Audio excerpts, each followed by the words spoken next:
Welcome to this tutorial on class constructors in PowerShell. Constructors are special methods that allow us to initialize objects when we create them.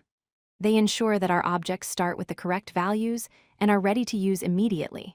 Understanding constructors is essential for creating robust and reliable PowerShell classes. Throughout this tutorial, we'll explore what constructors are, how to create them, and how to use them effectively in your PowerShell scripts. A constructor is a special method that automatically runs whenever you create a new object from a class. Its primary purpose is to set initial values for the object's properties. Think of it as the setup phase for your object. Constructors ensure that objects always start in a valid and predictable state, which prevents errors and makes your code more reliable. In PowerShell, you define constructors using the constructor keyword, and they have the same name as the class itself.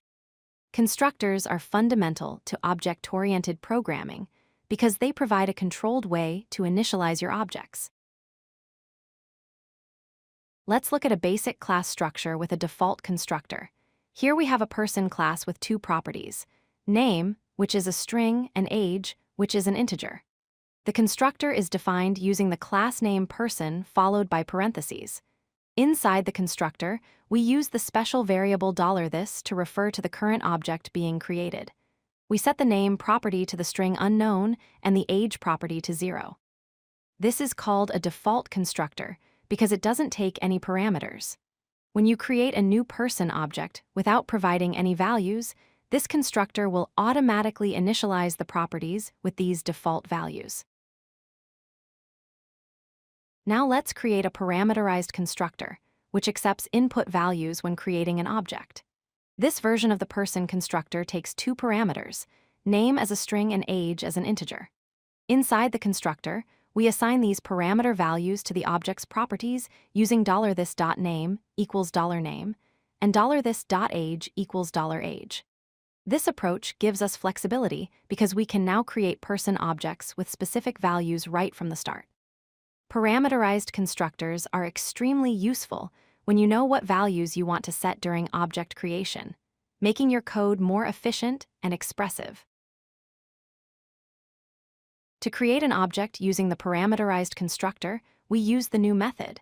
Here we're creating a variable called $person1 and assigning it a new person object.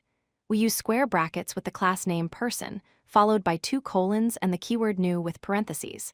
Inside the parentheses, we pass the string Alice and the number 30 as arguments. These values are passed to the constructor, which initializes the name and age properties accordingly. After creating the object, we can access its properties using dot notation. $person1.name returns Alice, and $person1.age returns 30. This demonstrates how constructors make object creation straightforward and intuitive. PowerShell allows you to define multiple constructors in the same class, a feature called constructor overloading. Here we have both a default constructor and a parameterized constructor in the person class.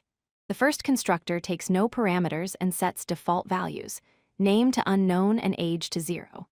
The second constructor accepts 2 parameters and sets the properties to the provided values.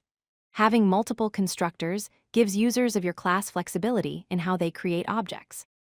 They can choose to provide specific values or rely on defaults. PowerShell automatically determines which constructor to call based on the arguments you provide when creating the object. Let's see both constructors in action. First, we create $person1 using the default constructor by calling person::new with empty parentheses. Since we didn't provide any arguments, PowerShell uses the default constructor, setting name to unknown and age to 0. Next, we create $person2 using the parameterized constructor by passing the string Bob and the number 25. This time, PowerShell uses the constructor that accepts parameters. When we access $person1.name, it returns unknown, while $person2.name returns Bob. This demonstrates how constructor overloading provides flexibility, allowing you to create objects in different ways depending on your needs. Let's recap what we've learned about class constructors. First, constructors are special methods that initialize objects when they're created, ensuring they start in a valid state. Second, you use the $this variable inside constructors to reference the current object's properties. Third, you can define multiple constructors with different parameters to provide flexibility in how objects are created. Fourth, default constructors without parameters are useful for setting safe initial values when specific data isn't available. Finally, parameterized constructors allow you to accept custom values during object creation, making your classes more versatile and practical. Mastering constructors is a crucial step in writing professional PowerShell code with classes. If you like this video, hit that like button and don't forget to subscribe. Visit codelucky.com for more such useful content.